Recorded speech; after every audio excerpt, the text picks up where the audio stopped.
Demanding the Narrative podcast, which I believe is the #1 podcast in the entire universe. If you could go through life in the Liberal Party without being expelled, you should be ashamed of yourself. We will decide who comes to this country and the circumstances in which they come. Socialists don't like ordinary people choosing, or they might not choose socialism. 120 years ago, our country had the world's highest per capita income. What the hell happened? The answer is mate, because I want to do you slowly. I want to do you slowly. Ah! We're coming for you, globalist! Ah! Coming for you! Thank you everyone for coming to this Australians for Better Government event called We the People. It's a pleasure to be here at the East Cessnock Bowling Club. My name is Tripp. I'm the president of Australians for Better Government, and what I would like to start off is by thanking all of you. It's not easy coming out to a political event on a Sunday, but here we are because we care about this country and we care about the direction that this country is going in. I also want to thank the East Cessnock Bowling Club for hosting us, even though when I walked in they said, "We don't have your booking." We got it all sorted out in the end. So thank you for this nice club, and it's great to have it in such a nice venue like this. I also want to acknowledge two councillors here, Sue Dickinson and also Quinton King. Thank you for coming along. It's a pleasure to have you here. And also our great speakers, Stuart Bonds, who is a local here, you should all know Stuart, but also Katy, McCallum and Dr. Christopher Reynolds, who have travelled all the way down from Queensland at great expense. So thank you both for coming along. I also just want to acknowledge the Australians for Better Government Committee, because they do a lot of hard work behind the scenes. It's a volunteer organisation, Australians for Better Government. We don't get paid for it. We all work full time and a lot of hours, and any skerrick or spare time that we have, we do devote to the group. So I just want to acknowledge Tony Bowyer, our secretary, who's running around here. Oh, there she is. Mark Neugebauer in Adelaide, who's our Vice President. Lee Evans, who's in the UK, he was unable to make it. Angus Wunderschief, Katy McCallum, and also Deborah Yule. So thank you to those guys, they helped me a lot. Now on today's agenda, as I mentioned, we've got some great speakers. They spoke very, very well yesterday. I'm sure it's going to be even better today. And if you are interested in watching this footage back, or if you want to share it around, it will be filmed and broadcast on the ABG YouTube channel, and also Commanding the Narrative. You can find it there, commandingthenarrative.com. So a little bit about Australians for Better Government before we get into it. We're a non-partisan advocacy organisation dedicated to reforming Australia's political processes. Through education, public events and policy advocacy, ABG works to promote greater accountability, transparency and genuine representation in government to benefit all Australians. We believe that members of Parliament often serve their own ambitions or the will of their political party rather than faithfully representing the interests and concerns of their constituents. No longer can we rely on the politicians to drive any sort of change in this country. ABG is determined to begin the discussion on how we can reform and optimise our system and make change for the better. And the most important thing, and this is what we get asked a lot, we are not a political party.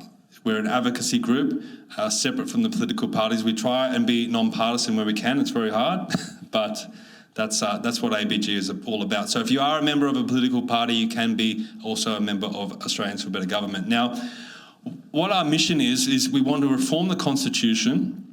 We want to ensure a true separation of powers. We want to educate Australia in civics, and that's something that we have been confronted with since starting ABG in 2025. Just how much that education part of it is going to be part of what we do, because a lot of people really just don't understand our system. We want to empower voters. We want to enshrine our freedoms, and we also want to instill pride in Australia. Celebrate this country. It is a great country, and it doesn't get celebrated enough. Now, you can support Australians for Better Government by becoming a member or donating, and what that will help us do, it will help us drive social media campaigns to get our message out there. It also helps us hold events and conventions like this one today, helps us print flyers and materials and different things. It also helps us travel the country to different events, spreading the word and what we are proposing at ABG, and it helps with billboarding and advertising. So if you would like to contribute in any way, that's where the money goes back to when you support Australians for Better Government. Now, why did we call it We the People? A lot of people have said that's an American term. Well, we couldn't call it whereas the people just doesn't have the same ring to it. So we've gone with we the people. And what it really means is government is meant to represent the people. And the government is meant to be an instrument of the people. We, the people, have the power, and we, the people, should have a say in the direction of government. So that's what Australians for Better Government is all about, and hopefully that's what this event today will be all about, talking about ideas and solutions on how we can better optimise our system of government. So enough from me for now. I'm going to introduce our first speaker. I first heard her speaking at Martin Place. I still remember it because it was such an impactful moment for me, hearing this woman in full flight. And I was like, who is that? And I went up and introduced myself straight away.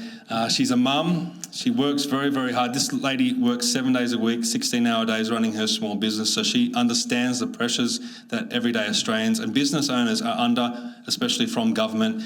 And most importantly, she's travelled the country speaking to people adversely affected by the renewables rollout. She's the president of Let's Rethink Renewables. Please welcome Katy McCallum. Thank you. Thank you. Wow, my own husband doesn't speak that nicely of me, I don't think. Well, g'day everyone. Yes, I am Katy McCallum, and I am a Queenslander. Please don't hold that against me. So, I've travelled down here this weekend because we had a speaking event yesterday as well. And Stephen is right, I do work 7 days a week, and I've had to employ staff to look after my shop so I could come down this weekend. But the reason why is because what I have to tell you today is very important. And when you leave here today, you're going to have a few different things that have been told to you, but this in particular, I believe, is one of the biggest issues that this nation faces right now, and that's the rollout of industrial-sized renewable energy projects across our nation. So I am the president of a group called Let's Rethink Renewables. A few years ago, we kicked off with a group called the National Rational Energy Network, and we held the Reckless Renewables rallies. So a few ladies here I know attended the one in Canberra, and that evolved a little bit more, and we created a billboard campaign up in Queensland called Let's Rethink Renewables. And this was the first billboard. Is this my future? The wildlife habitats are unrenewable. Once they're gone for good. And this was our second billboard that we created. There's a friend of mine, Jim Wilmot, he's with Property Rights Australia. He and I did a whole heap of fundraising to get these billboards going, and we were going to roll them out in the Gympie region where we come from, and that's all it was going to be, just something local. Suddenly, we ended up with nearly $50,000 donated to our cause, which was unbelievable. Every single cent of that came from hard-working farmers, local people in our area. Jim brought on an amazing graphic designer from down in Sydney, and he said, this needs to go bigger, guys. This is an amazing message that needs to get out to Australians, that Australia is under threat, that the things that are about to be damaged irreparably are not renewable. And that's how we came up with the Unrenewable campaign. And he helped us to develop what we believe are the 5 foundations that this nation is built on. And these industrial-sized renewable energy projects, they're going to destroy these pillars, these foundations of the Australian nation. That's why we must protect them, because they're unrenewable. Once they're gone for good. So these were the 5 pillars that we came up with, and hopefully you'll all agree with this.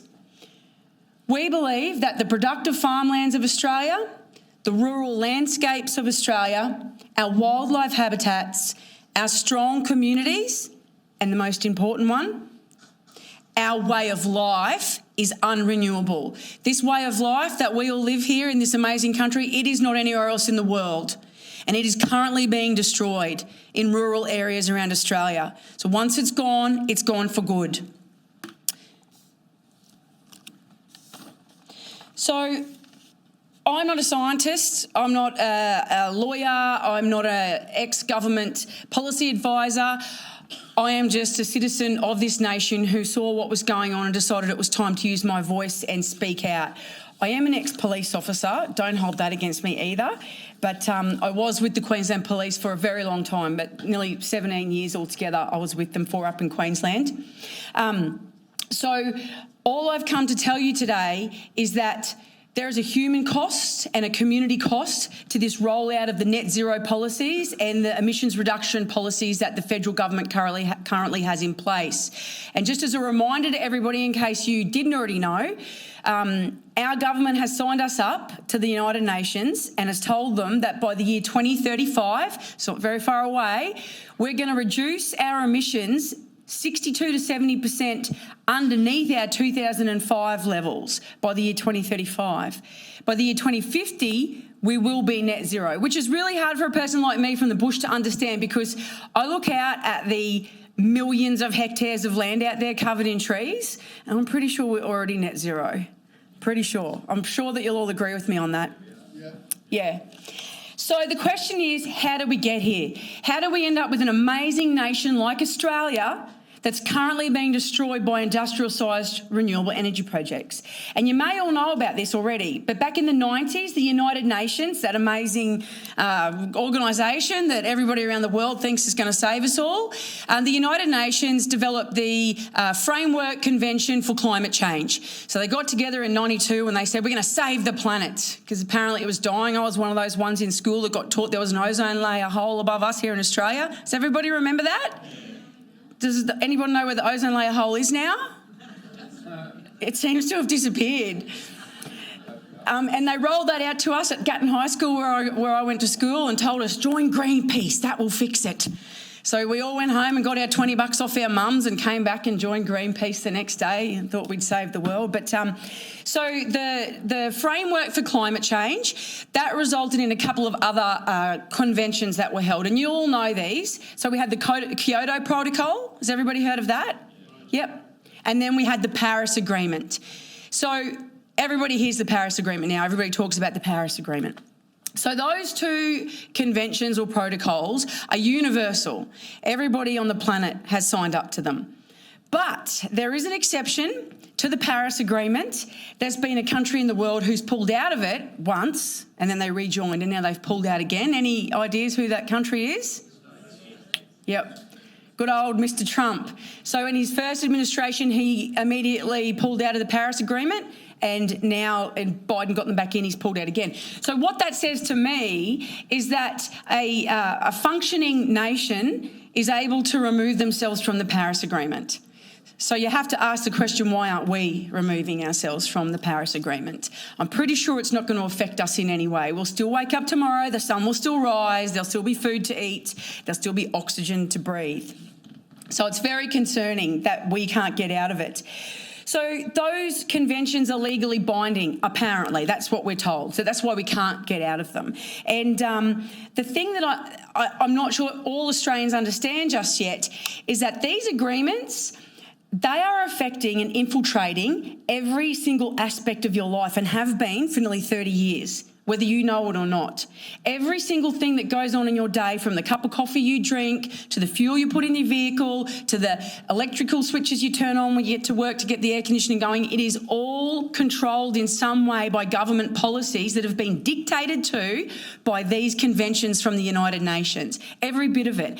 It is a woke web that has come down on top of us and is controlling our lives. In fact, it's madness. That's what it is. It's madness. You would not do this to yourself if you had the option to sign up to these types of agreements. You would laugh at them, you'd rip them up and you'd throw them in the trash can. So I always like to give this example to everybody of something that's going on in your life and you don't even realise. So has anybody seen an EV on the road today? They're out there. I've seen 3 Teslas in the main street of Cessnock this morning. Yeah, they're everywhere. And now there's a new law in Queensland. They've got to have the little blue triangle on the number plate. Is that down here as well? Yeah, so you can spot them a mile away. So without even realising, for several years now, your tax money has been subsidising the purchase of those vehicles. You probably already know this. So people who've bought an EV, not only did they get a subsidy if they bought it privately, but up there in Queensland we have RemServe. I'm pretty sure you've got something similar down here. It's a salary sacrificing program where government staff like police, ambulance officers, nurses, teachers, whoever can salary sacrifice their mortgage repayments or their car repayments, their laptop computer, their electricity bill, comes off their taxable income before they have the tax applied to their income. So a mate of mine who's a serving cop up in Queensland, he goes to buy a new car for his wife recently through RemServe, and it was a no-brainer for him. He got her an EV, even though he didn't even want one. So there you go. There's a coercion of the private market right here, because there was a $16,000 rebate for him to have this tiny car that was an EV. Got paid in a couple of increments. And then he got an assured payout of that car after 2 years that was well above what it was going to be worth. So why would he not do that? So how many people in this nation have been coerced financially to buy an EV, which is now causing everybody to go, I can't charge it up. The government hasn't put enough charging plugs in everywhere. So now what do we have? We've got a mad dash to put in charging points around Australia. So can you see how these United Nations protocols are actually slowly, silently, fatally getting into every part of our nation at the local, state and national levels. And they are creating the world that you live in while you're sleeping. And you wake up the next day and they're doing things and you don't even know. That's why we need to get out of the Paris Agreement. The charging stations need a diesel generator backup though. It's quite ridiculous, isn't it? Yeah, it's ridiculous. So I guess I got involved in all of this because obviously I had been a police officer. I quit and I bought a local shop to spend more time with my children, who I don't even see anymore because I'm doing this. And that's because I come from a place called Kilkeven, and the same thing happened to us. Everybody up there is living this beautiful, idyllic rural lifestyle. Suddenly, the letters arrive in the mailbox. The Queensland Government-owned corporation, Queensland Hydro and Powerlink, and the private company BP Lightsource are coming to destroy our region. And that is what they're doing. They're destroying it. So when I woke up to what was going on, having been a cop for so many years, I was pretty aware that there's a lot of really shitty bureaucrats and managers high up in government positions who do things and make decisions that are not for our good. It's for their resume and for their own egos. And so I went, well, they are not destroying our region. And I jumped on the bandwagon, created this action group called Kilkeven Action Group. And the reason we did that was because I hope everybody can see this. This used to be a functioning, stunning, huge family-owned cattle property. This is just one part, and it's about to be doubled. So Fraser Island, as the crow flies, is about 80 k's out that way. So we're very close to the coast, just a little bit west of Gympie. Now, since this was taken, we've got a giant battery energy storage system that's been built the whole way along there. All of that land down there will soon be panels, and they've purchased all the land on the other side so that they can join it up to this part, which is down the road a bit further. And if you look carefully over to the north, you'll see the other half of the solar farm up there now. And they own all of this land, which used to produce beef that went to the shops in the city to feed the people of Australia. So what makes me really angry and makes my blood boil when I put this up on social media is that you get these keyboard warriors who make comments like, it's just one farm, who cares, whatever, it was flogged out, the soil was no good. Well, first of all, that's a lie, because it's easy for a person from the city to look at that dark brown grass and go, oh, that country's useless. No, it's not. That's winter feed right there. What I need you all to understand, and I need everybody to start spreading this message around this whole nation, is that every single time one of those farms gets sold, that's 2 or 3 farms there, it's like a white ant nest that gets into your house. The white ants get in and you don't really notice them to begin with, and then they start to slowly creep up the framework, and then you might notice that the walls are moving a little bit, and you think, what's going on? And then before you know it, your entire frame of your house has been eaten out and your house is unlivable. And that is what these farms are doing to this country. Australia will eventually be unlivable. Not in the next 5 years or the next 10 years, but if this continues at the rate that it's going at, there will not be any grass-fed beef left for anybody to eat. And yes, people have said to me in the past, oh, you're so dramatic. Why are you so dramatic about it? Well, I'll tell you right now, for the last 7 years since I left the police service, I stand inside of my little shop every day on the Wide Bay Highway, and about 20 metres from where I stand is the Wide Bay Highway. It's the gateway to central Queensland. And that road used to be cattle truck after cattle truck after cattle truck. Has anybody noticed how expensive beef is these days? There's a reason why, and it's not just because of electricity and diesel costs. It's a supply and demand issue. There is nowhere near as much beef coming down that highway anymore at all. And one of the other reasons that happens is because the properties out west are being sold off to companies overseas so they can sequester carbon, and then they can be carbon neutral. So go home and Google that one, because there are currently properties out west here in Australia owned by overseas companies so they can write off their emissions back in their own home country where they're from. That's another thing that makes my blood boil. So having seen the cost of what this has done to the people of Australia, I have met and spoken to people from Western Australia, South Australia, Tasmania, Victoria, New South Wales, Queensland. This is happening everywhere. It is not isolated. There are renewable energy zones, but this is happening outside of those as well. And the other take home I really want you to understand is that for property owners or even small landowners near these giant compounds, what happens is the government staff members or the company staff members, they come in, they wave a big lolly bag in front of the first property owner and they get them to sell off. And then they go next door to the next person and they say to that person, well, your neighbour sold out and the guy over the back's going to sell out. So if you don't sell out, your house is going to be worthless. And that happens. Could you imagine if that sort of behaviour was done to people in the city? There would be outrage. It's going on in my hometown right now. There's a Chinese company trying to buy up one side of our town for a battery, and that is exactly what the Chinaman, who can barely speak English, is knocking on doors telling people. So when I was in the police, the biggest thing that we faced every day was domestic violence. And I don't say this because I'm trying to take away about how important domestic violence or getting rid of domestic violence is, but we had it drummed into our heads to look for it every time we went to a job. So the definition of it was said to us over and over again, threats of or acts of physical violence, willful damage, intimidation, coercion, physical coercion, financial coercion, emotional coercion, gaslighting. Those things in every state and territory in this country are illegal to commit against another person. There's laws in place.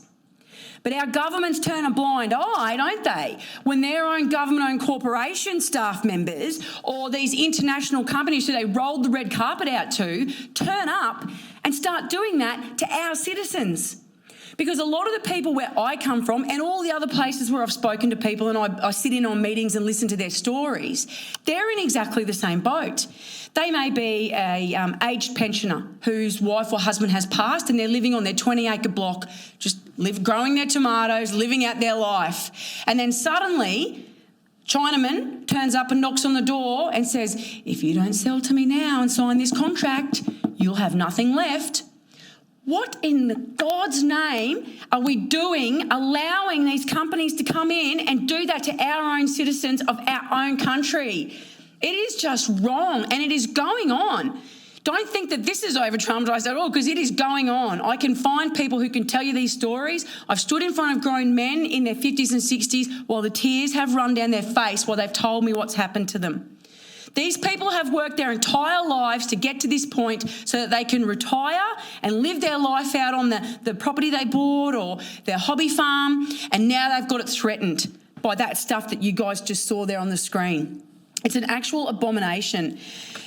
But this leads me to what we are here to talk about today, and that is what we, the people, can do to change this and make sure it doesn't continue. I'm pretty sure everybody knows what we can do to change it. We need to get the clowns who are from the circus that took over Parliament House out of power. That's pretty obvious.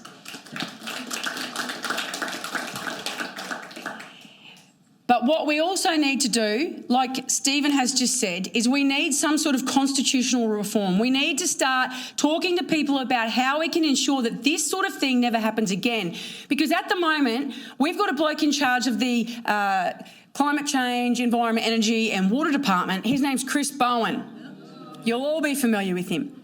Now, he didn't do a job interview to get the position that he holds. I mean, the guy's got a economics degree, a master's in international relations, and he can speak Indonesian. Is it Indonesian? Yeah, he can speak Indonesian. So I've met these other blokes. Their names Professor Ian Plimer, Professor Stephen Wilson and Dr. Peter Ridd. Now, I'm pretty sure if they stuck them on a panel to be interviewed for the position of the Minister for Climate Change and Energy, that those three blokes would get the job like that, if it was on merit and knowledge and experience. But no, we've got Chris Bowen. So we've handed the reins of the most important department, the department that makes sure we've got the necessities of life, water, food, soil, air. We handed the reins to a bloke who doesn't even know how to ride the frigging horse. He gets up on the saddle and he just falls off. He gets on the TV and he lies and he says things like, I'm yet to find anybody in a rural community who's against renewable energy projects. My good friend Shay, who came down from Queensland, have we met anybody who's for them? I think I might have met 2 people. No. And that's because they've signed up to take a very big amount of money. Yeah, there is no one. Nobody wants this stuff in their backyards, especially when they realise that we already have power stations with coal mines right next door that can power those stations for the next several hundred years. And we're turning them off and blowing them up to bring this rubbish in its place. It's madness. It's absolute madness. And it's all coming from some protocols that we signed up to, which were written by the United Nations. And the people who signed us up to those protocols were the politicians who were in power, Liberal and Labor. So we need to remember that, and we need to work out a way in the future so that a man who does not know how to ride a horse doesn't try and get up in the saddle ever again and try to take the reins, because it's going to go bad, really bad. It's bad now. So I'm pretty sure everybody here would have had a look at the Constitution at some point. My big question to everybody, and I'd love for people to go and research this and help me find the answer to this, but there's some loose sections in 51 of the Constitution that allow for the federal government to tell the state governments what to do. But up until the 90s, when those United Nations frameworks began, the states looked after their own electricity. They had energy sovereignty in their state, which to me makes sense because it's a lot easier if you've got a smaller area with a smaller department to look after, rather than combining into one giant grid. Makes sense, doesn't it? That you would be able to look after a smaller population more easily. So from what I can tell, I don't even understand how the federal government has the constitutional power to dictate to the states. It appears that there's levers being pulled in the background, perhaps, lollybags like the developers roll out, maybe some threats of funding being pulled if you don't agree. But what has literally happened is our premiers and our who's the Prime Minister, the Chief Minister in the Northern Territory, the Chief Minister, they seem to have just handed over the energy sovereignty of our states to the Prime Minister and the Energy Minister. And that doesn't seem right to me. So if everybody can start to ask those questions of their local members, their councillors, their federal members, I believe that we can get change if we can all push that one topic, if we can get that into the minds of everybody. How the hell is the federal government continuing to make these decisions for us? Where are they getting their constitutional power to do so? So if I can plant that seed in your head and you can go and think about that after today, and if you've got a magic answer, I'd love to hear from you, because I believe that that might be the key on how we fix this. So let's rethink renewables. You can look it up online, let'srethinkrenewables.org. Up in Queensland, we've got a really generous guy who gave us 3 big shipping containers. We've stuck them out in key places with these big banners on the outsides. Our dream is that Australia, from one end to the other, would be coated with these, reminding everybody that that koala's home is unrenewable once you take it, that our strong communities are unrenewable once you destroy them, because you cannot rebuild a community that took 150 years to grow. That they're such complex and beautiful things, communities, country communities, city communities too, but out in the country, once you take away the kids from the school, the local fire service, all the volunteer organisations, there is no community left. So we want to get these up all around Australia. We need to get the message out. Those 5 pillars, our productive farmlands, our rural landscapes, our wildlife habitats, our strong communities, and our way of life, it is unrenewable. Once it is gone for good. We must save them. Thank you very much.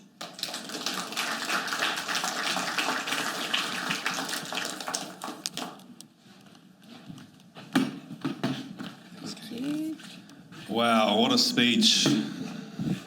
That was fantastic. Please, another round of applause for the President of Let's Rethink Renewables, Katy McCallum. Now, one of the things that really drives me nuts when you look at the federal parliamentarians is how many of them that were involved in the union movement or were former political staffers. What experience did they really have in the real world? Have they run a business? Have they paid someone? Have they employed someone? Have they had to go through getting a mortgage when you're having to get up at 5 a.m. in the morning and work 2 jobs and look after a family? So we need more real everyday Australians in the parliament, just like Katy and just like our next speaker, who works in the mining industry. He's a family man. And you should all know him because he rose to prominence at the 2019 Hunter by-election where he almost won that seat, and he repeated the performance again at the last federal election, which is a tremendous feat for a minor party candidate, or maybe not a minor party anymore. But he is one of the most recognised members of One Nation in New South Wales. So please welcome Stuart Bonds.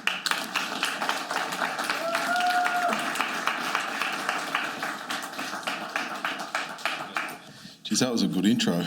I like that. So I was going to get up here and do a bit of talk about renewables, but there's not much point in doing that. Katy's just knocked it out of the park. So we did go down to the Central West Arana, and I was also equally as horrified by what's going on down there. And we're looking at Energy Co and the Hunter Transmission Project, which is going on in the Hunter, and it's going to be going on the next few years, and you're going to see a lot of it knocking down the top here of beautiful rainforest up in the Wattigans. So that's coming to a future near you unless we can stop it.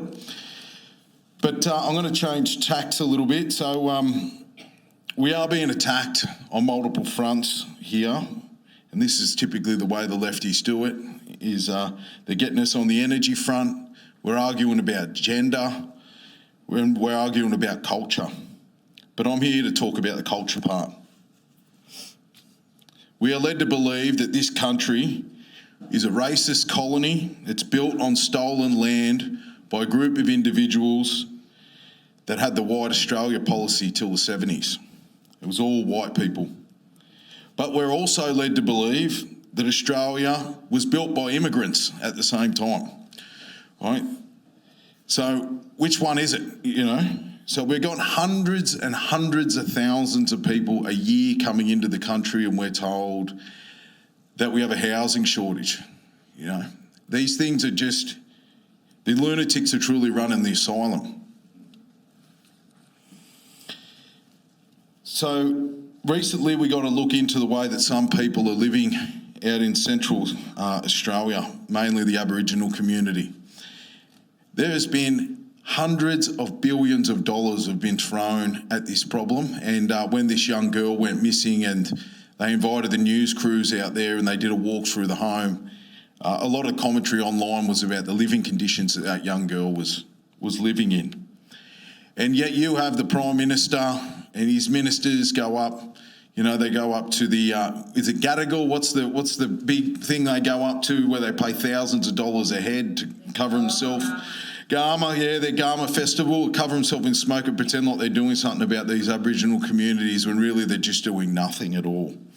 Yet, while we have this problem going on to Australians in our own country, we're bringing in thousands of people from Gaza, refugees, ISIS brides, and millions of migrants while people are living in third world conditions in our own country.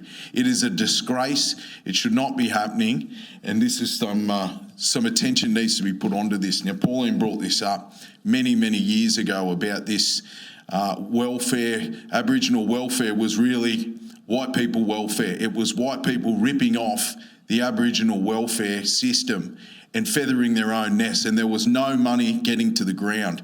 And that was proven again where we have people living in third world conditions in our own country. It shouldn't stand. A house divided, it can't stand. It's a house divided against itself, it cannot stand, and we are bringing in people that do not agree with our culture. They want to change our culture. They want things to be the way they are in the countries that they fled from.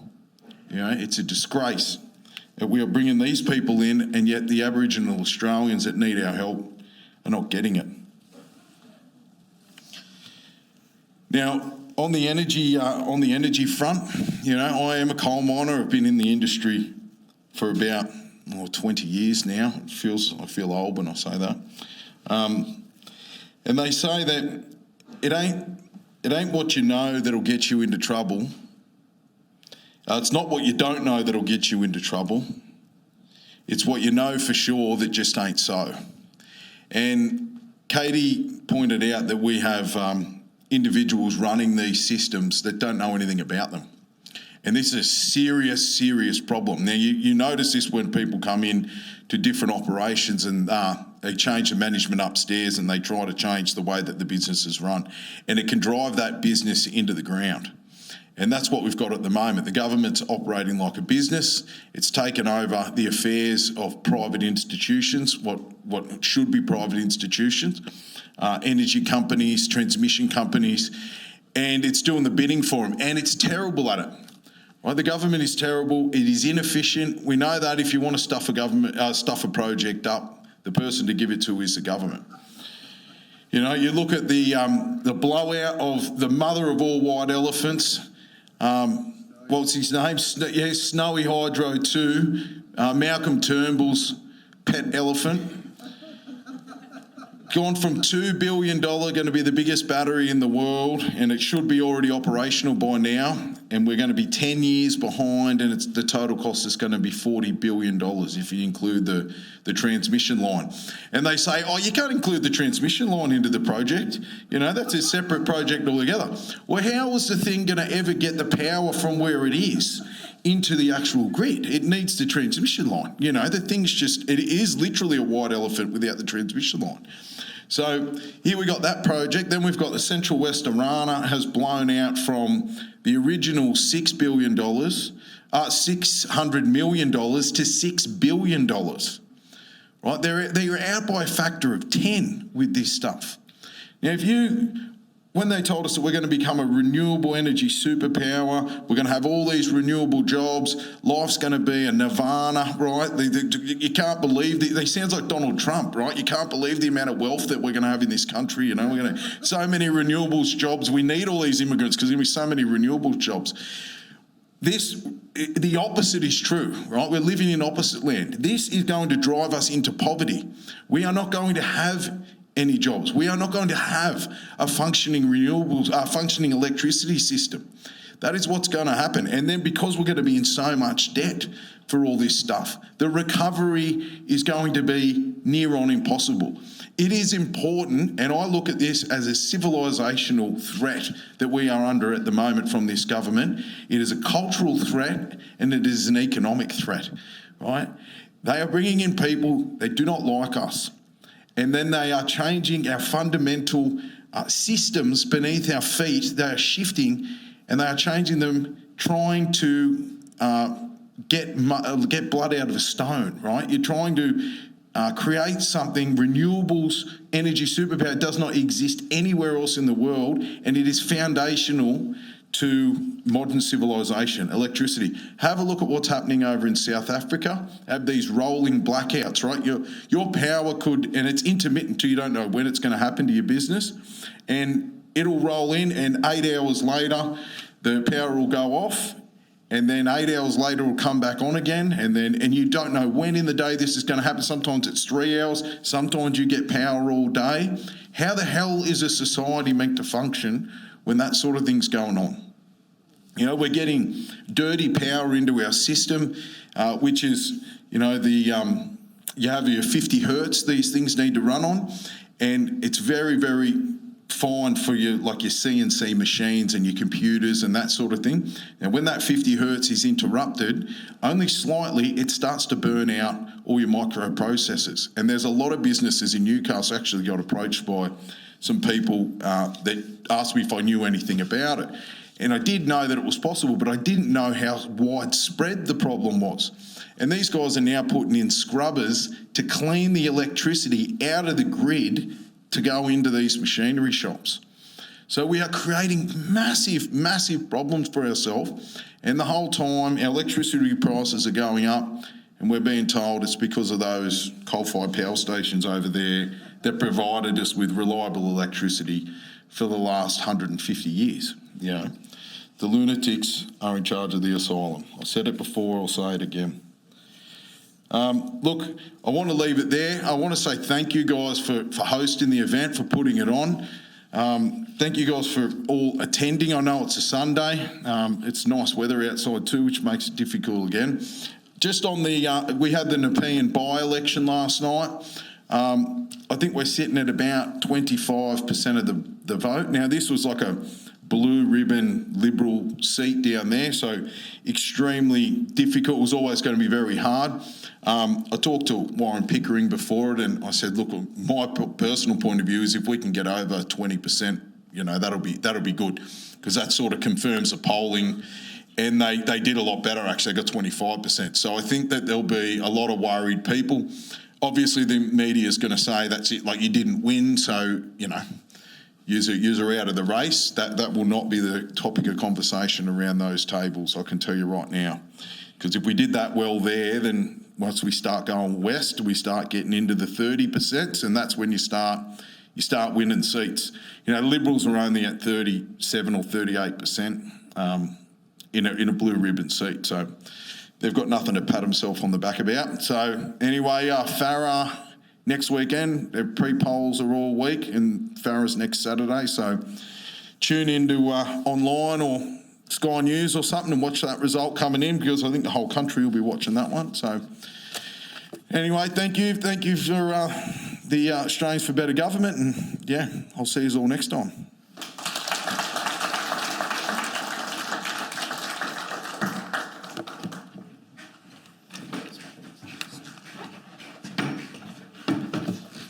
Thank you, Stuart, and it's going to be very interesting to see what happens at the next state election next year, and also the federal election coming up as well, when Stuart has another crack at being a candidate. Now, you're going to hear from me now. I'm going to let you know a little bit more about Australians for Better Government. So just firstly, quickly for me, I am the President of Australians for Better Government. I'm also the Vice President of Let's Rethink Renewables and a National Committee member of the Campaign for an Independent Britain, or CIB UK. It's the longest serving institution in the UK dedicated to freedom. And I'm also host of the Commanding the Narrative podcast. So why did we start Australians for Better Government? Because we really feel that there's a fundamental problem with our system of government. The politicians and the policies and the failures that you see on the TV, they're just symptoms of the real problem. So we look at the core issues, our structure of government, and why that needs reforming. So if you can head to australiansforbetter.com and see all our proposals there. I gave a speech at the Central Coast yesterday where I focused very heavily on the Governor-General and the role of the Governor-General, the fact that the Prime Minister is not mentioned in our Constitution and the consequences of that, and also the ministers and how they're appointed, and Chapter 2 of the Constitution, which relates to the executive branch of government. So you can head to our YouTube page or commandingthenarrative.com to watch that speech, but I'm going to give a little bit of a different speech today, just to focus on some of the other areas that we want to see reform. So I'm going to start off by asking you all a question. Why should we want a better government? Anyone? Better future? Yeah. The consequences of a bad government, I think you only need to study history and to see that. I mean, the 20th century, most of the deaths that happened were the result of bad government and bad systems. So what are the benefits of good government? What should we strive towards? Well, we should want a strong, prosperous, safe and free country. A country that is provided all the opportunities to achieve its potential. And we have so much potential in this country, but we haven't even come close, in my opinion, to achieving that potential. We should want a government that protects our culture. It should celebrate it and foster it. It should protect our culture, and it should not make us feel guilty for our culture. We want a government that looks after the individual, protects our freedoms, protects individual freedoms, thoughts and expressions. And every individual in Australia should be given the opportunities to succeed. And lastly, and above all else, government should protect families. It should encourage families. If we want strong, prosperous, safe and free families, and we want a country that we can leave behind for our children and grandchildren. So I'm going to ask you another question. What is government? Does anyone want to have a crack at that one? What is government? Yeah. That's what it means literally. Govern means rule and means none. Well, I hope that's not the definition, because in my definition is government is meant to be we the people.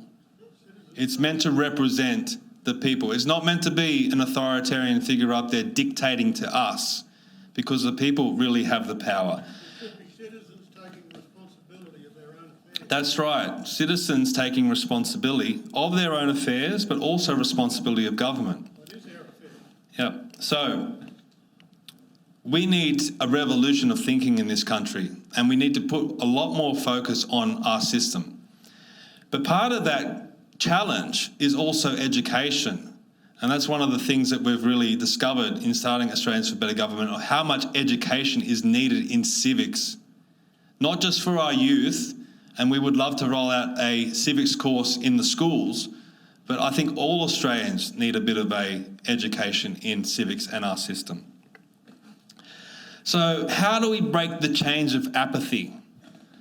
So many people out there go, oh, I don't really care about politics, I don't focus on politics. Well, you really need to, because a big problem and a reason why this country has gone in the direction that it has is because not enough people are involved and not enough people care, and not enough people are willing to discuss solutions and ideas. They say, I don't want to talk about politics. Okay, don't talk about the parties then. Don't talk about the personalities, but let's start discussing some of the solutions. So what's changed in the 50 years with why do people no longer interested in politics because they weren't 50 years ago? Well, one of the things that have been said to me, because I wasn't alive 50 years ago, but one of the things is they don't teach civics in schools anymore. So people don't understand the system and they switch off from it. So how do we convince Australians to get better involved in government? Well, one thing is you can educate them. You can motivate them. You can encourage them. You can force them. I mean, when we're forced to vote, but maybe we need to be forced into participating more in government. And it starts by convincing people that government is not adequately representing them. And I don't think that's a hard thing to convince people in. Now, here's a quote. When the government fears the people, there is liberty. When the people fear the government, there is tyranny. Now, that was attributed to John Basil Burnhill in 1914. Also, some people say it's attributed to Thomas Jefferson. So, what do politicians fear? They don't want to lose their seat.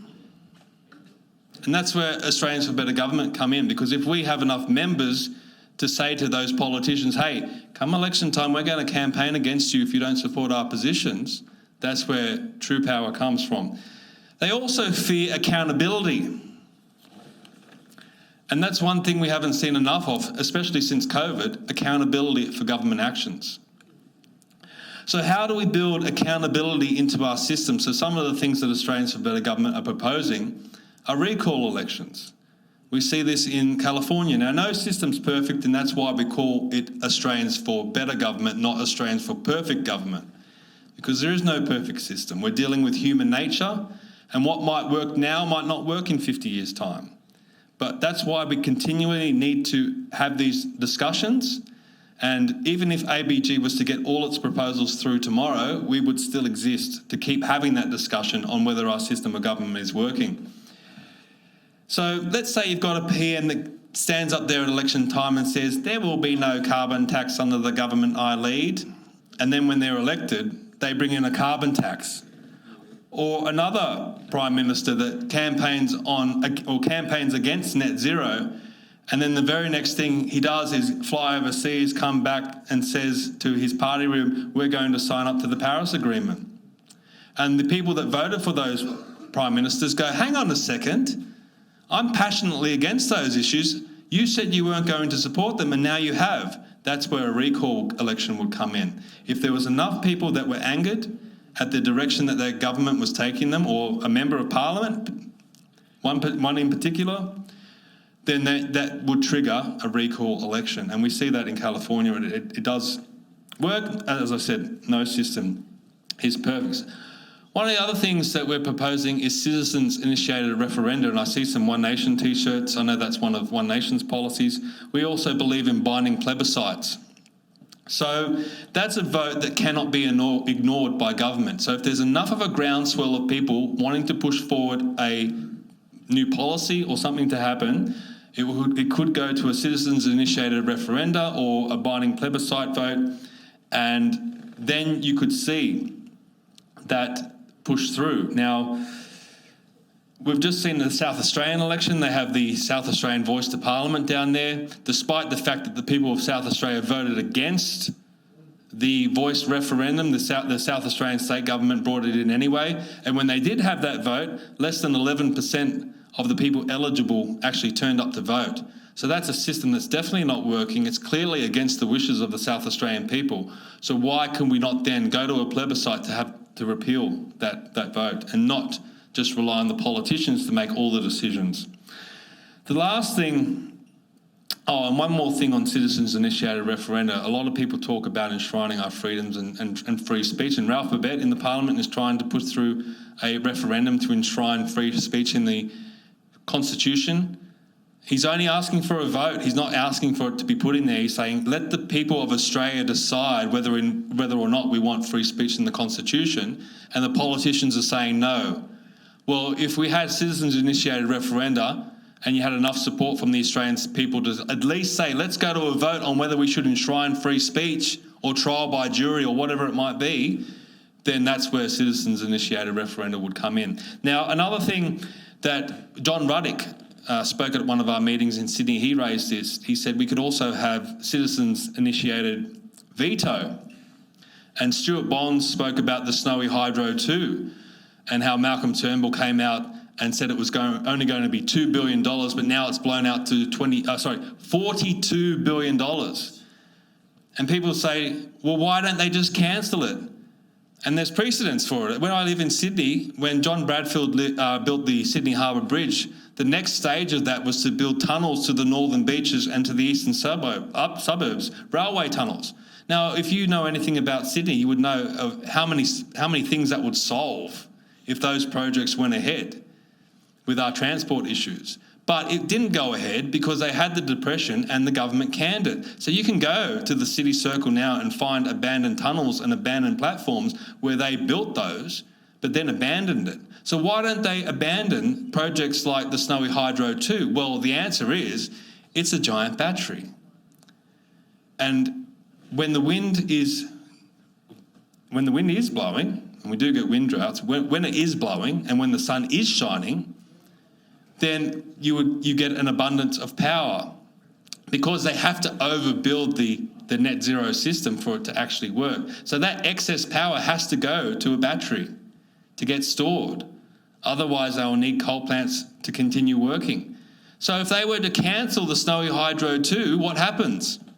The whole net zero rollout also falls over because they don't have the battery technology and they have to rely on the Snowy Hydro too. So the Australian people, the Australian taxpayers are now saddled with a project that was originally going to be $2 billion. Now it's $42 billion. It's only 70% complete.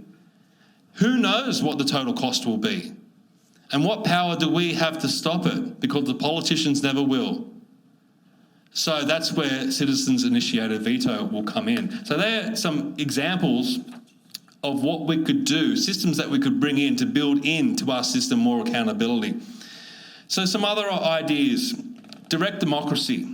What does that mean? Now, this is an example of the ballot paper from the United States when they had their presidential election. And when they go to a presidential election, they not only vote for the president and the vice president, they vote for a whole range of things. They vote for their congressional representatives. They vote for the chief justices to the Supreme Court. They vote for several judges and heads of departments. They even have constitutional amendments in those ballots. So why can't we have the same? We've already got the big ballot papers already. It's not going to hurt to have maybe one more. So maybe there are things that we need to vote on at every election, such as immigration. Now, who here has ever been asked by government what the adequate level of immigration is? The Australian people have never been asked whether they agree with immigration. Now, they might. It might go to an election and people will say, okay, we accept this level of immigration. But that should be the decision of the Australian people, what the adequate level of immigration is. The next thing is treaties. When have the Australian people been asked on whether they support the Paris Agreement, like Katy mentioned? Or I was having a discussion before we started about the Lima Declaration. I couldn't find a logo for that one because it's so old. But were we asked about that as Australian people? Have we been asked about the World Health Organization and whether we want to be a part of that? I would be very, very interested to see what a vote would say if you posed the question to the Australian people of whether we should continue our membership in the United Nations. Now, a lot of Australian people may say it's sensible to be part of the United Nations, but let's put it to a vote. Let's get the Australian people more involved in our system and not just rely on the politicians. State of emergencies. We saw this during COVID. State governments could take away your freedoms under the guise of public health orders. And this made-up term of state of emergencies, I say made up because when did we vote for it? I can't remember it going to an election. When did the people of each state cede their freedoms to state premiers and public health officers? So that should go to a vote. Now, this is something that we plan to work on a lot at Australians for Better Government in the coming weeks and months and years. Taxation. And I might test this out right now by getting a show of hands. If you could choose where your taxation money goes to, would you be happy going for that your taxes going to health? Anyone support that? Yep. Okay. How about defence? Yeah, most people. Education. Yep, people are quite comfortable with that sort of thing. What about welfare? Yep, some people. Some people going like that. Maybe they're not quite sure. What about foreign aid? No? Depends how much we get back in as an investment. Yep, well. Foreign aid can bring back good returns for us. Well, if this stuff was to go to an election, then those politicians would have to argue those points. But currently they don't. They just send the money off. So we need to build these accountability systems into our system. Now, the last one, a lot of the problems that we're facing, especially economically, is due to government spending. And when have the Australian people been asked what the adequate level of spending is? The Australian people should be setting the debt ceiling. And if the politicians exceed that debt ceiling, guess what happens? We go to a double dissolution. So you're building accountability in. If they're going to spend too much, then they're going to have to go to an election. And what did I say before? What do politicians fear? They fear losing their seats. So you can imagine that they will want to keep spending under control if they're going to lose their position. So, again, we're building accountability into the system, and we need to start having these discussions. We don't have all the ideas, and that's why we hold these events, because each event that we have, we pick up really good ideas from people. So that's what we're trying to do. So what's the next steps for Australians for Better Government? Firstly, we would love for you to join us, because as I said, the stronger that we are, the more members that we have, the more pressure we can put on the politicians. And that's what we want to do. We want to lobby the politicians. We want to get in their face. We want to have meetings with them. We want to propose our positions to them and say, look at all the members we've got behind us. If you don't support what we are proposing, then we're going to campaign against you, or potentially we're going to campaign for you. We want to hold more forums and events like this. We want to hold rallies. We want to educate. I keep saying this. Big part of what we're going to do is educating, and we would love to have some resources to put into a civics course for kids. And most of all, we want to get active. Not just us, but all of you as well. Start having these conversations. You don't have to wait for Australians for Better Government to roll around to your town or your city. You can have these discussions amongst your friends, or even your branch meetings that you go to in your different political parties. So I want to go back to the original question. What is government? And I want you to ask yourself that every time a politician gets on TV and pushes through a new policy that you don't agree with, or you feel like you're powerless to push back against. What is government? Government is meant to be we the people, and we are meant to say what the direction that the politicians are meant to take this country and how much power those politicians should have. So please head to our website, australiansforbetter.com. You'll find all our proposals there. Help us spread the word. And if you would like to, please consider becoming a member or donating. It would be much appreciated. So thank you very much. So what we're going to do now is we're going to have a break for intermission, and then we're going to come back with our final speaker. And then I also want to let you know about Dr. Christopher Reynolds' book, which I mentioned before. If you would like to check it out, he's going to be our final speaker, and you can purchase a copy of his book. But we'll break for a bit and then we'll come back. Thank you. Okay, everyone, we'll kick things off again. Now, in August, there's going to be a big gala dinner on the Central Coast being organised by Gerald Mattinson. We're going to welcome him on the stage just quickly to let you all know about it. And we're going to have he's going to have some great speakers there, so you might be interested in travelling down to the Central Coast for a great night. So please welcome Gerald. Thank you, Stephen. Well, when I lived in the country, 100 kilometres was just up the road. So I'm just down the road, okay, on the Central Coast. Not far away. We used to travel 100 kilometres for anything. But what I have started down there is I was on the Central Coast Regional Committee for One Nation. And that is now they're setting up branches. That's finished, and I'm no longer on the committee. But what I found is that we had trouble getting speakers or people coming to advance for speakers because we had a One Nation name. So what I started up is Central Coast Conservative Alliance, and so it's non-partisan, and I want to bring speakers into the Central Coast or into the region. I've actually got somebody now in Newcastle who wants to start the same thing and work with me, and also in the New England on the same thing, just so we can have speakers come in and everybody can learn about their conservative values. So I've started that going. And to help me kick off to this, what I've thought about doing is having a dinner dance with guest speakers. Now, we're all sick of sitting down like we are now sometimes, sorry about speakers here, and just being talked to about what's happening, and then we get up and go home. So I thought, let's have a dinner dance, live music, entertainment, have a full-on night of enjoying ourselves, and we can mingle and talk to the speakers after they've given a 15-minute talk. Then just a short, sharp talk, introduce themselves, and you know who you want to go and approach. And on that basis, I have 6 speakers. I started with 4, but people keep coming to me and want to speak. So I've got Family First coming, Lyle Sheldon. He's going to be the state, and I'm focusing on the state election. So these are the state candidates and for the election, and some of them, and some have been announced, some haven't. But I've got Lyle Sheldon coming. I've got Gemma Nawosi. Lyle's from Family First. Gemma Nawosi is a Libertarian. I've got Craig Kelly, who all know Craig Kelly. He's coming to talk. He was the first one to say yes to come. Second one to say yes to come was Stephen Tripp. You all know Stephen? We've got Stuart Bonds coming. He said yes last night. And I've got Gerard Renick coming.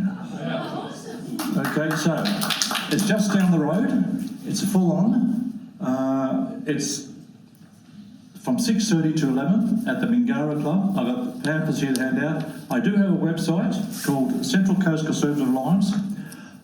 I want you to look at that and keep in touch, because what I'm posting there is relevant to all the state of New South Wales. I'm putting on stuff for anything for New South Wales election. So just keep an eye on that as it goes. And you'll see it's quite a comprehensive website. So it's on the 1st of August. Down at the Mingara, and I've got notifications here, and you go on the website and you can book and buy tickets through Humanitics. That's all I'd have to say, except for one last thing. Does anybody know what the Lima Agreement was? Do we know what it was? Yeah. Yes? What was it? Yes? The agreement was held in Rio de Janeiro about transferring first world country technology and abilities and wealth to third world countries, but it was really an excuse to disempower the first world countries, actually disempower us, the middle class. And who put it in? The elites. Yeah, well, it was Gough Whitlam who went and agreed with it without talking to Parliament, and he was sacked, and then Fraser ratified it. Thank you.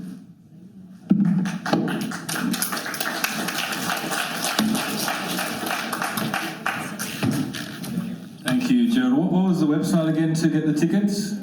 What was the website again to get the tickets? Humanitics? I've got the brochures here, you look at here, on here. Yeah, I'll be speaking there, so I encourage you all to come along. That'll be great. you always want to speak to a big audience, so. Stephen's going to MC it. Oh, okay. There you go. Okay, so we've got a little bit of a surprise today, which I hope you all enjoy. Because we have Councillor Quinton King here, and I've twisted his arm to ask him to speak. Councillor from Cessnock Council, so please welcome Quinton King. G'day ladies and gentlemen. Well, thank you, that was unexpected, but I'm always happy to talk to people. I think, because I wasn't really prepared for this, so I'll just speak off the back of Stuart there, because I do agree with a lot of his views. On immigration policy, for example, where the federal government sets the targets of how many immigrants every year is allowed into the country, which then influence state policy, which sets housing targets, which then influence local government policies, because we have to approve development applications. The state government gives you a target every year to reach, and then that opens up a whole another can of worms, because if the population is growing faster than we can provide the services to look after people, like proper roads here for example, you get half-assed, if I'm allowed to say that, projects like Wollombi Road here locally, where they're building a very large development, but there's no proper access to that development because there was no forward planning, right? You've got other developments in the local area out at Huntley, where that goes as far back as 2008, where they knew they were going to build that development, which was a state-approved development, but there was no extra provisions made for schools, hospitals, public transport, all of the essential things that you need. The other issue is, in New South Wales, we tend to see the physical outcomes that New South Wales stand for Newcastle, Sydney and Wollongong. And areas like ours, well, we're expected to take the, renewable transmission lines through our state forests, and people give up their property so they can power the state. But we don't actually get any of that benefit that the hunter provides to the state coffers to come back to us. For example, again, on a local level, we have a state mandate, so from the EPA, at our tip, we pay a fee to the state government every time someone drives over the weighbridge to dump their garbage. So I'm trying to remember what that figure was. I think $7 million for this year that we have to pay to the state government for using our own tip. And that money was meant to come back to the LGAs where they collected to go back into environmental programs. But it doesn't anymore. It now goes to the general coffers. And when the states sit down, all the ministers and their committees sit down to decide where the money's allocated to in their budget, well, it goes to Newcastle, Sydney or Wollongong. It doesn't come back to us most of the time. So when I first got into council, I was just talking to someone about this earlier, I thought I'd be rolling up my sleeves with my team because we're pretty divided, evenly divided council at the moment. In terms of numbers, so you would think that you go in there, you debate your political opponents on policy, to drive the direction of where we're going. But instead, it turned out the people that actually pulls the strings of which policies we follow is the bureaucratic system behind everything. The people that the general public don't see. Every election there's a new mayor, new councillors, new state member, new federal member, but the bureaucracy mostly stays the same. And I think from my short time and as an elected official, there needs to be some consideration about how that process works as well, because there's a lot of unelected, faceless people driving policy, using politicians as the fall guy. And again, I know everyone loves throwing mud at Chris Bowen, and on a state level it was a very unmemorable guy, the bald guy, Matt something. Matt Keane. Anyway, they're the fall guys. Yes, their ideological beliefs probably line up with it, but the people driving the whole process is the bureaucrats.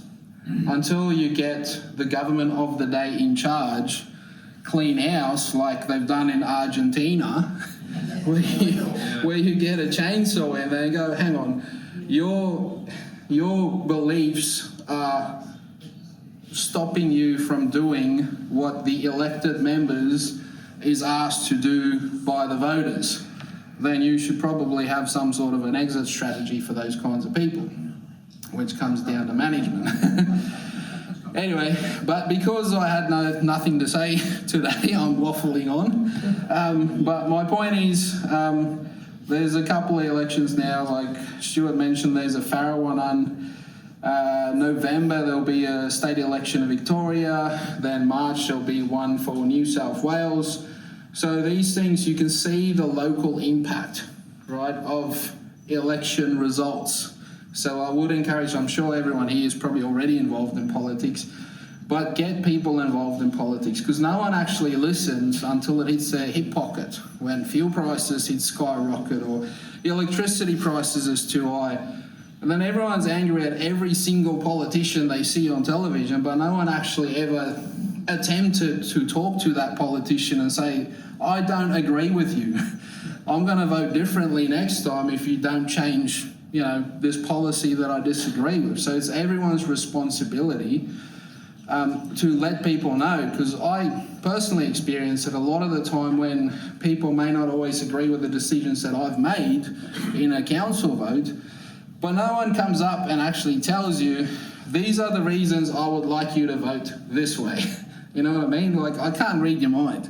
I go off what I think is the best decision at the time, and public feedback is a very large part of that. So I would encourage you to talk to your representatives, because I know it works, and you can see it now as a very clear example here. Our federal member is having a bit of a barney with the state member over gun laws and our hospital systems.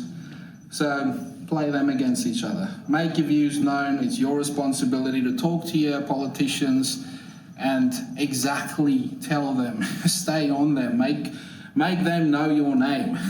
And then they know this person comes to me for these reasons. Next time they sit in that chamber voting on a topic, they'll remember your name. So Anyway, thank you for listening to me. I do appreciate everyone's time. Thanks for coming out. Thanks for the host. Thank you, Quinton. That was good. Now it's time for our main event, and you may have seen this bloke online in some clips pounding his fist on the table, firing up about the Australian Constitution, and that's because he has a PhD in the Constitution, so he knows all about it. If you have questions about the Constitution, you might want to speak to him about it after he wraps up. And also, he's selling his great book here today, which I'm sure you all want to check out afterwards. But his name is Dr. Christopher Reynolds. He is the only Australian to have worked in the US Congress with a lot of notable US politicians such as Joe Biden. He was telling me yesterday, I don't know if you want to say that one out loud, but he did. Mitch McConnell, Terry Kennedy, a whole bunch of them, right? Yep, so a lot of experience. He's worked in the Australian system as well. And now he's turned to history and Australian history, and going back to the primary resources, the true accounts, the real documents about our history, not just the stuff that's been regurgitated over the years. So he's a wealth of knowledge. I'm sure you will enjoy this. Please welcome to the stage Dr. Christopher Reynolds. I'd like to read you something. I can see my phone. If men were angels, no government would be necessary. If angels were to govern men, neither external nor internal controls on government would be necessary. In framing a government,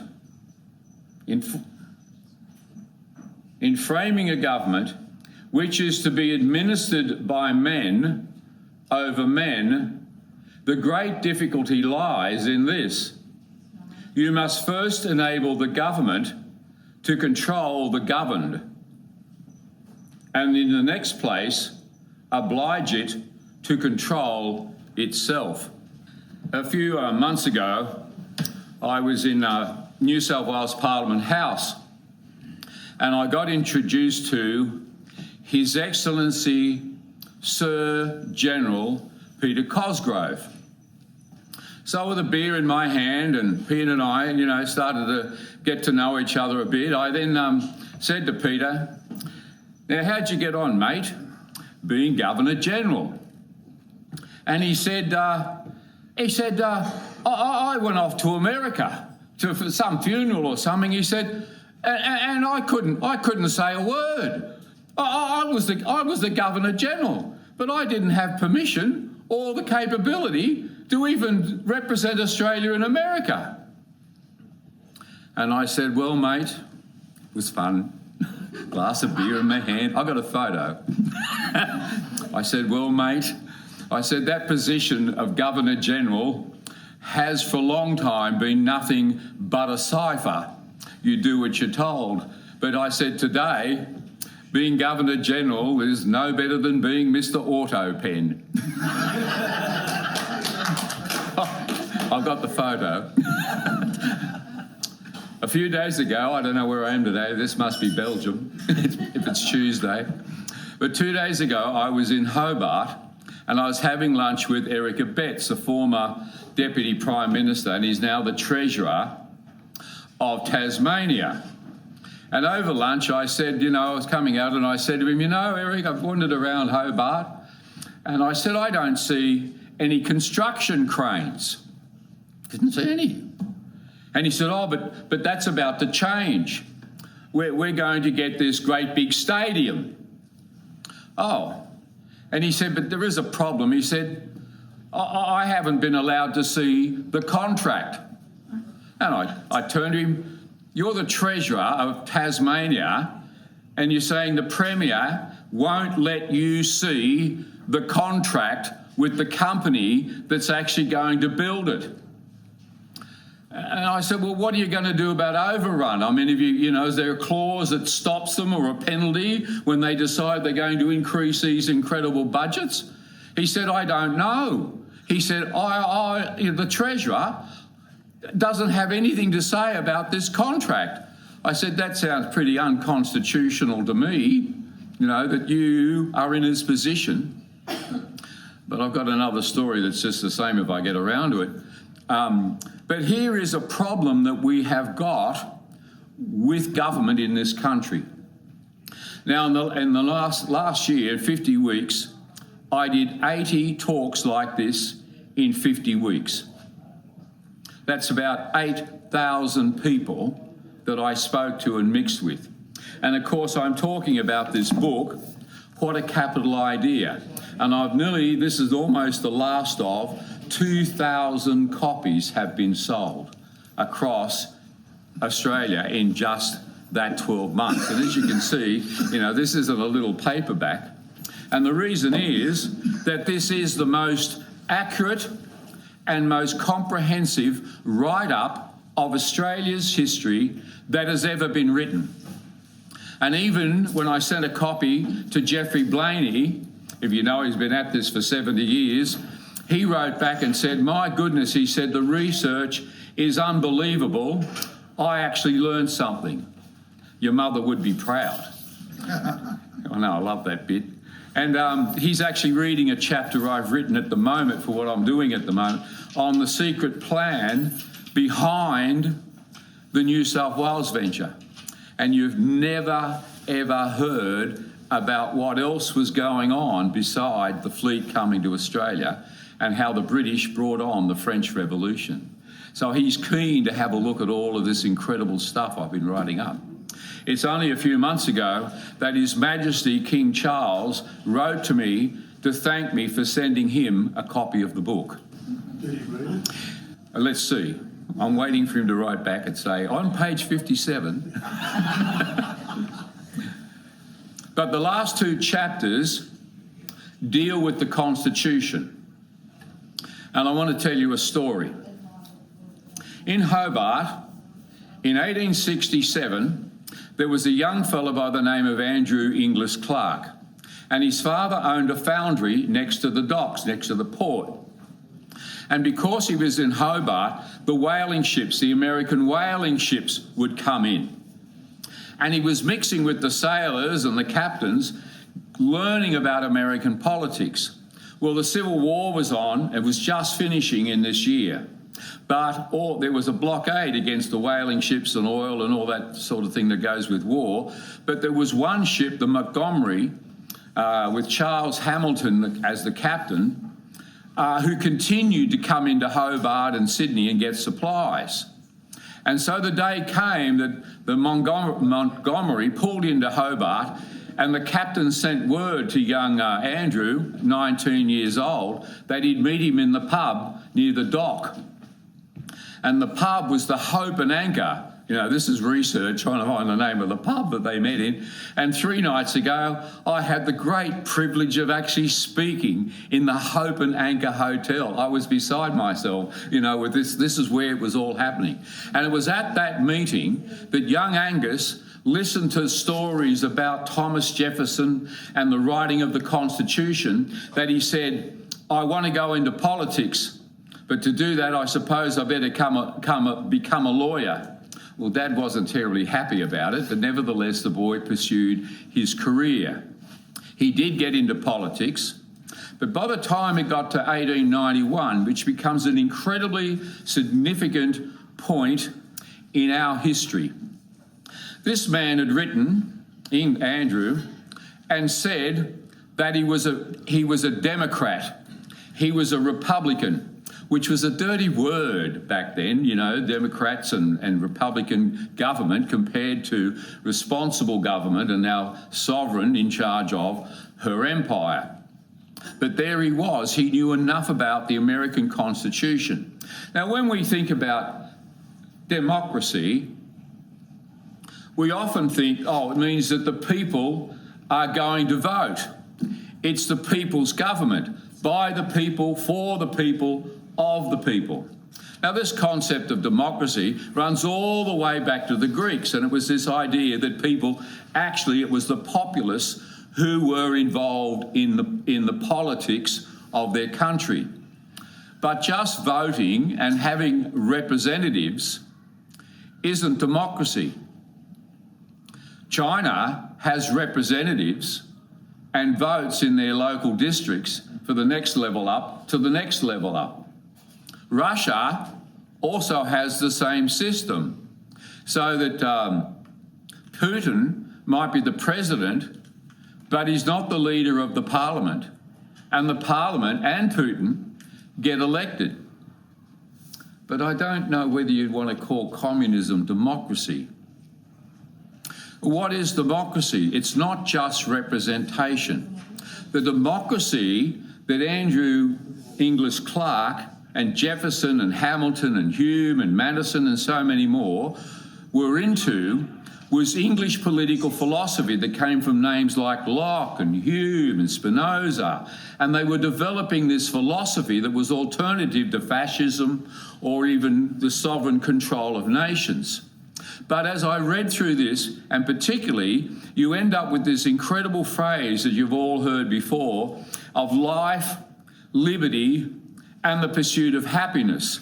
Well, when it was first written by John Locke, it was life, liberty, and the protection of property, and these were inalienable rights.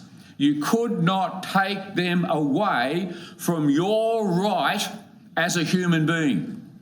You have the right, it says, for life, for liberty, for happiness, and it is thoroughly Christian. You have the right to life. You have the right to the protection of the court to value your life. And you have the right in court to be judged by your peers. These rights that you have to life. And the courts, the society, will protect that right. We can't just have people murdering other people. It's against the law that protects your right to life. Liberty, the right to free speech, the right to freedom of religion, the right to own property, the right to be heard, the right to actually for you to have self-determination, to be able to work out and take hold of your own destiny. Happiness, the right to have happiness is a really good concept, but it's an ancient Greek idea that you have, your life is directed towards the pursuit of your own happiness. And so they write it in as a right. You have the right to pursue your own destiny and your own happiness. And of course, property, that you have a right to own property, to sell property, and to determine what you are doing with your property. So you can see why I say, and when you read through Jefferson, it is thoroughly Christian in the way they understand the Judeo-Christian concepts of the value of your life. So with this, young Inglis Clark comes along to meet the people that are going to want to work on the Constitution. If that's for me, tell them I'll call them back later. Now, when it comes to our government at this point, the system of government we have is called responsible government. Maybe you've heard the term. Now, this actually started off in the 1850s, and a great mind by the name of William Wentworth from Sydney wrote the New South Wales Constitution and then took it off to England and he had to wait another year almost to get the thing heard in England. But they considered him, they said, Australia may not have its Washingtons or its Jeffersons, but it has William Wentworth. So that was the admiration that they had for the writing of this Constitution. So he wrote this Constitution that allowed a bicameral system. What do we got here in New South Wales? The Legislative Assembly and the Legislative Council. 36 members would be elected, I think, in the council, and he became the member for Sydney himself when he got back. So we brought in this system where we were allowed to have control to a degree over our domestic issues. There was still a governor and he still would get advice, but who then controlled the governor? It was still the monarch. Sovereignty still laid with the monarch. So when Inglis is getting to this point of this conference in 1891 to do with the Convention on the Constitution, he comes along as a Democrat, but everybody in the room is still tied up with this system called responsible government. But there was another element at play that all the people who call themselves academics that write on this have totally missed, and I wonder why. When I was doing my PhD and I was writing a proposal for my dissertation, I danced along like Noddy to see big ears, all happy with what I had, and I knocked on the door and I showed him my dissertation proposal on the Australian Constitution, and he said, "But where's the money?" And I took offence. "The money? This is the Australian Constitution I'm writing on." He said, "I don't care where you come from or what government system you think you're writing on, go and find the money. Because if it's politics, it involves the money." So I went off and I found the money behind our Australian Constitution. And the problem was that the states had sort of been drunken sailors, a bit like our current Prime Minister, and spent money in all sorts of places. And they didn't mind because the English banks were just so pleased to give it to them. And so they ran up £270,000. Now that doesn't sound like a lot today, but we're talking billions of dollars. Anyway, everybody was happy, things were going along, and then suddenly the Barclays Bank, Barings Bank in England, lost money because of bad investments in Argentina. And it was in a lot of trouble, and the Central Bank of England, the Bank of England, bailed them out by borrowing money from the other banks to keep it afloat. How it affected Australia? Out of the 28 banks in Australia, 19 went under. People were running on the banks and could not get their money. There was a drought. People left Melbourne, 40% of Melbourne workers left to try and find work in the mines in Western Australia or on the farms. So the situation in this country was dire. And yet when these people come to write and look at our Constitution, none of them look at the context in which these representatives came. The other thing of the 42 men that came together in Sydney in that must have been March in 1891, only 2 of them were Australians. And they're going to write the Australian Constitution. Now, the thing is that the people that were sort of pushing this thing was mainly out of Victoria because their debt was massive. So they talked to New South Wales and said, well, listen, mate, how about we form this national federal government and we'll start a federal debt, and then what's happening, we'll actually absorb the state debts. And where Victoria is a little short on a few funds, we can take it from Western Australia or Tasmania to make up the difference and make our payments. Well, New South Wales thought that wasn't a bad idea. I thought, well, Victoria was in massive debt and tried to push for us, or tried to create a national government to absorb their debt. And I thought, well, nothing's changed much, really, has it, you know? So this was the context in which young Angus shows up. Now, the thing is that this conference, where all these premiers and whatever are all meeting, and they're going to have a 1-month conference. Can you imagine sitting here for a month all talking about the Constitution? I couldn't think of anything worse. Well, probably could, but nevertheless, it's got to be up there in the top 10. So anyway, the first day starts, and these fellows get together. Oh, how are you, George? And oh, there's Edmund, of course, you know. And how are things getting on? Oh, here comes Charles. And how are you getting on, Charles? South Australia, right? And what did you call that little town of yours? Oh, Adelaide, of course. Well, you know, it's sort of, you know, it's only 15 minutes or so to morning tea time. You know, what else can we talk about?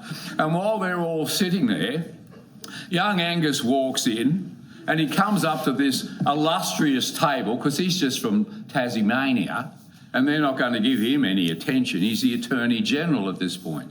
Well, he walked up to this table in front of these blokes and he whacks the Constitution on the table in front of them. He'd written it. And this is a copy of what he wrote. And he had written 96 clauses to the Constitution. And they're thumbing through this thing going, he's actually written it. I mean, what are we going to do for another 29 days? He's actually written it. And while they're in shock over him writing it, which he had done, he then says, have you thought about a name? A name? A name? He says, well, you're going to federate and become a nation. Haven't you thought of a name? Well, no, we haven't. You know, this is only day one. And he says, well, what about the Commonwealth of Australia? What? The Commonwealth of Australia? Well, why would you want to do that? Well, that's what Britain does. They have the Commonwealth of Virginia and the Commonwealth of Kentucky, the Commonwealth of Philadelphia. Britain likes the name Commonwealth, so we should become the Commonwealth of Australia. Anyway, Parkes liked it and scratched his head. And while they were thinking about that, Andrew opened his satchel, pulled out an old rag, and he says, and what about this for the flag? The flag, the name, and 80% of my Constitution comes from one man. And I'd never heard of him.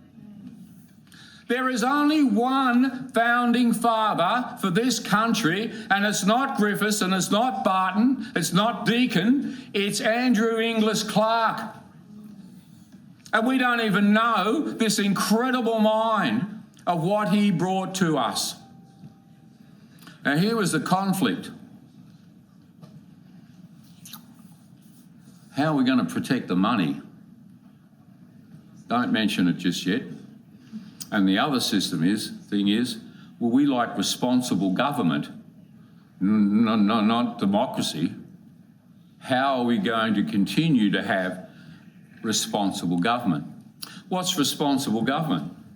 Well, it's sort of like you hold hands a bit, and the monarch holds hands or talks to the Governor-General, and then the Governor-General talks to the Parliament, and then the Parliament talks back to the Governor-General, and the Governor-General talks back to the Sovereign. Oops, the who? Oh, yes. Responsible government doesn't give you the power, the authority, the right to be a sovereign country. Responsible government is a system that it became a country, we became a country because of an act of the British Parliament. And we were established as a constitutional monarchy.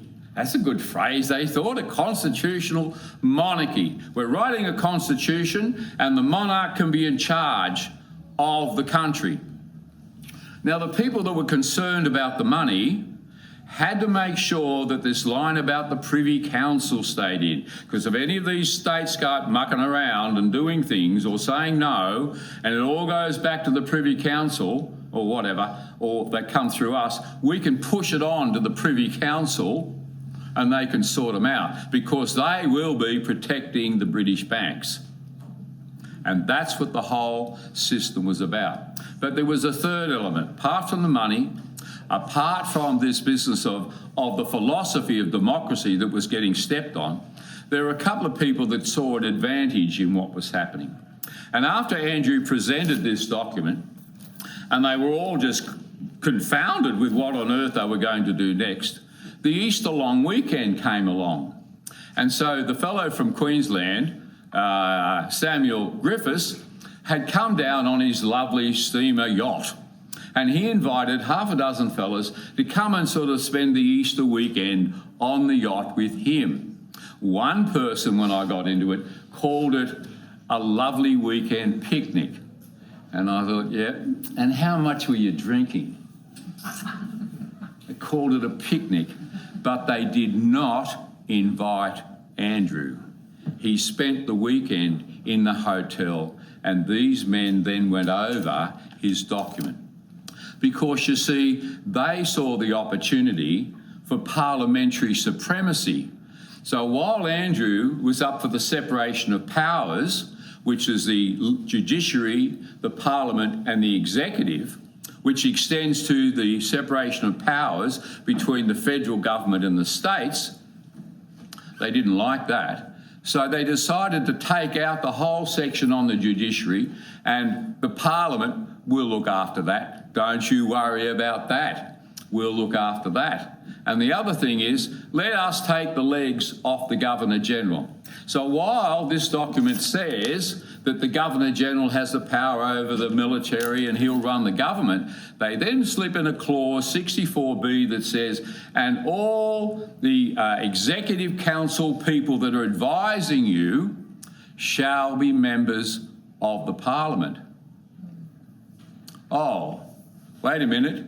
So the Governor-General is no longer the executive officer, really, like a president, running the government with his own heads of state. They're called ministers of state, but all of them are going to come out of the parliament. So it becomes parliamentary primacy is what the document is that we end up getting. This is an original copy of our Constitution, and as you see, it's a little yellow and it's sort of been wearing a bit over 20-something years. Well, yes, it is a bit yellow and it has been worn quite a bit.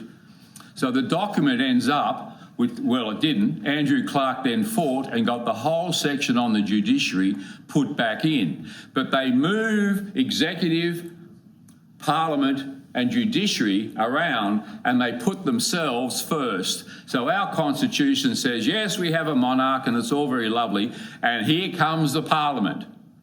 So I thought this is Oliver Cromwell, where they cut off the King's head and the Parliament was going to run the country. And that's basically what we end up with. So we now have a system where a Prime Minister tells his cabinet what he'd like to do.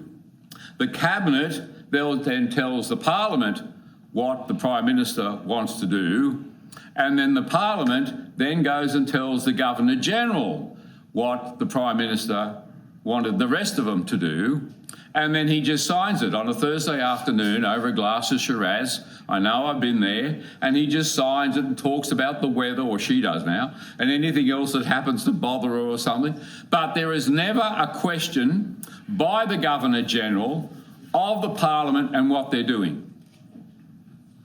We now have a system that's an autocratic system where our Prime Minister can be on a plane and he's going to the UN and he says, oh, I think Australia ought to be pro the Palestinian state. So he puts his hand up against everybody else, against America. Oh, I don't care. I've got the Chinese that are supporting me. I'll put my hand up. Have you read the news lately, I say to myself? Bloody Donald Trump is making the Palestinian state into Las Vegas. He's putting up hotels. He's got a committee. What's the Palestinian state? The Palestinian State Hotel at the bottom of Donald Trump Street? I mean, what are you doing? I mean, he's not going to ever get to recognise, because there isn't going to be one. But he's the Prime Minister. Or on the way back, he can say, everybody under 16 will no longer have the internet. And that's because if he said it, it will happen. But here, and know this, in our Constitution, there is no such position as a Prime Minister. There is no such position as a cabinet. And there is no such entity as a party. And yet these three elements are running our country. They are totally constitutionally illegal. What do we do?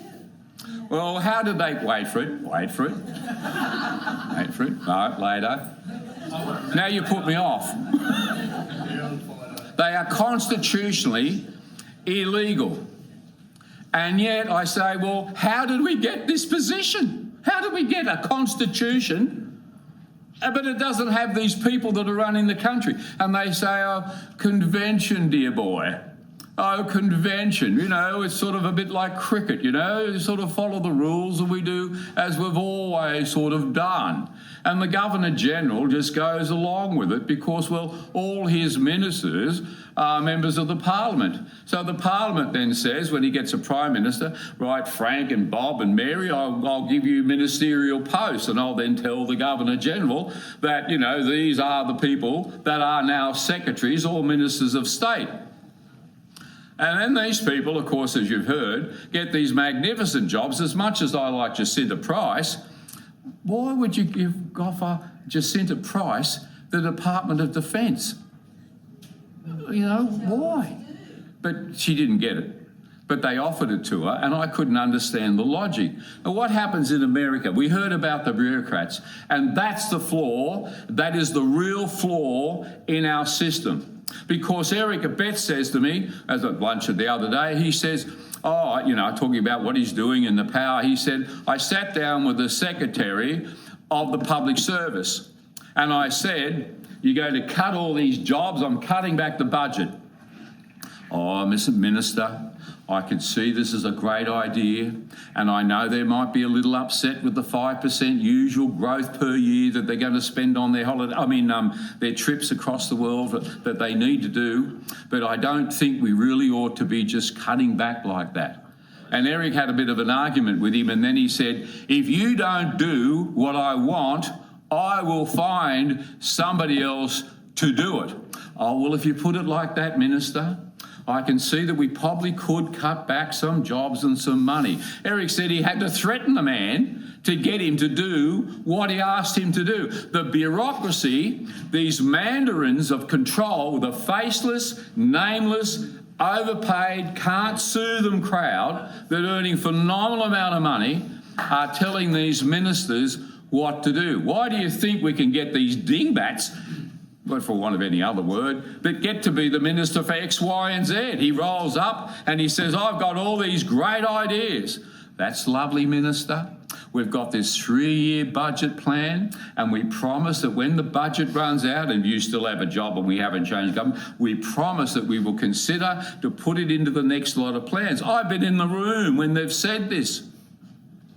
And these poor fellas that get elected may come in with these great ideas and they're going to get to do nothing. In Queensland, we got Christofouli, David Christofouli, nice man. I'm standing there next to him and I said, David, we need to do something about education. Yes, you're right, he says. I said, we need to teach history and civics. You're right. And I want you to do it, says David. And I said, oh, that'd be great. I am still waiting for the phone to ring, because the moment he got in, then the bureaucrat said, oh, Minister, it's really nice that you're here. We have a few things on the agenda, and start singing the usual song, and David can't do a thing. Minister, we've got this big stadium, and we just have to get you to go along with all the other things that we've signed on your behalf. And David is just locked into this thing whether he likes it or not. We have a massive problem with bureaucracy. What happens in America with this, when every time there's a president, they change the secretaries of state. Not just the top guys, but they get rid of what they call the level Cs, which is the next level and the next level are all out the door. You only have a life of 4, maybe 8 years in the bureaucracy, not here. We are in a mess. And as I've travelled across the country and I listen to people, I said to somebody last week on a podcast, I said, it seems to me we don't like the government that we've got. We don't have the government that we've got, and we don't have the government that we need.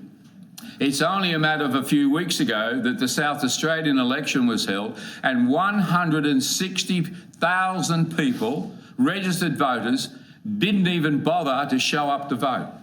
And another 50,000 people just put crosses and did donkey votes. That's 200,000 people that didn't take up their right to actually influence those elections. And across the country, people are losing their enthusiasm. for this country. We're losing, and for good reason, because we've ended up in this system. I call it the Woolies and the coal show, where it doesn't matter, it seems to me, which party gets in. You know, nobody actually gets in and, like Donald Trump, has a pile of blue books that he's signing to get rid of policies that are no good. They just move in and the bureaucrats take over and continue to run things. So where on earth do we actually really get a change of government? Oh, we've got to play for the middle road. We've got to get the middle vote. Well, that's great, but where are your values? Values? Have you ever thought about democracy? Democracy? No concept of life or liberty or happiness or future or prosperity. There is no leadership. There is no vision. There is no concept of prosperity. When Lachlan Macquarie was governor, from 1810 to 1820, the population of this country increased by 300%. And I thought, if we went from 25 million to 75 million in 10 years, I mean, we'd freak out. I mean, that's insane.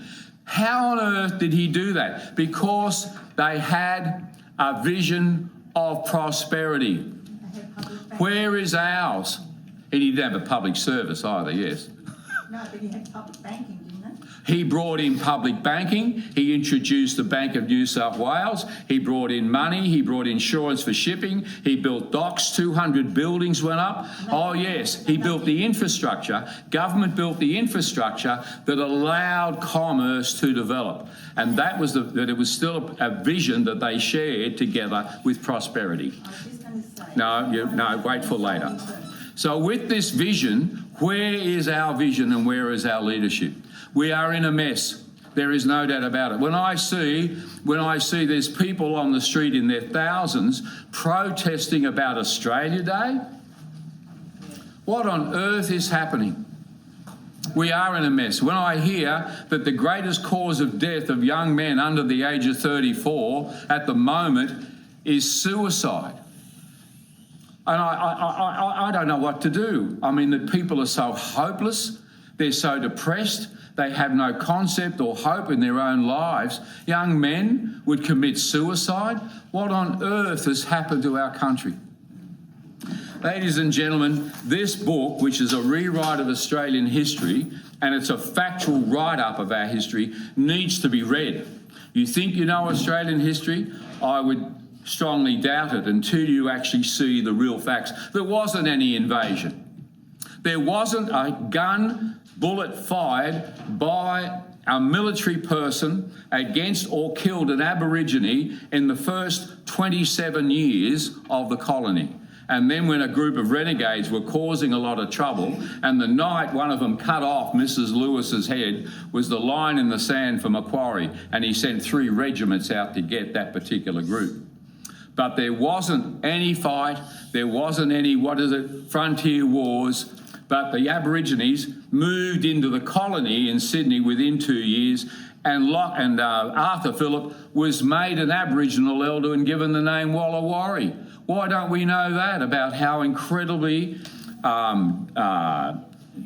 universal, how synchronised this country was right from the beginning? And we've been told such rubbish about our history.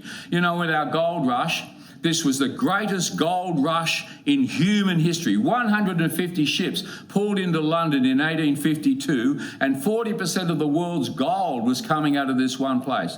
We became Britain's greatest commercial accident, and the prosperity was unbelievable. You and I stand on the shoulders of great men and women who had tenacity and hope and faith and built a nation. But the children, our children, are to stand on our shoulders. What is it that we pass on? Ladies and gentlemen, this book is a book that had to be written.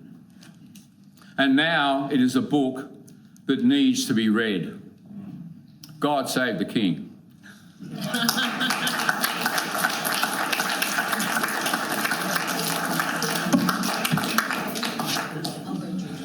Okay, everyone, that concludes our event today. So thank you for sticking with us. Hopefully you got a lot of important information out of today's event. And if you are hungry for more, please head to our website, australiansforbetter.com, and you'll see all our proposals up there. You can sign up to be a member. Please join us so we can continue this fight and can continue this work. And if you are even more hungry for information, please head over to the table here with Dr. Reynolds and get a copy of his book. We will all be hanging around if you want to come up and have a conversation with us. So it'll be a pleasure to speak to you all, and safe travels home. Thank you.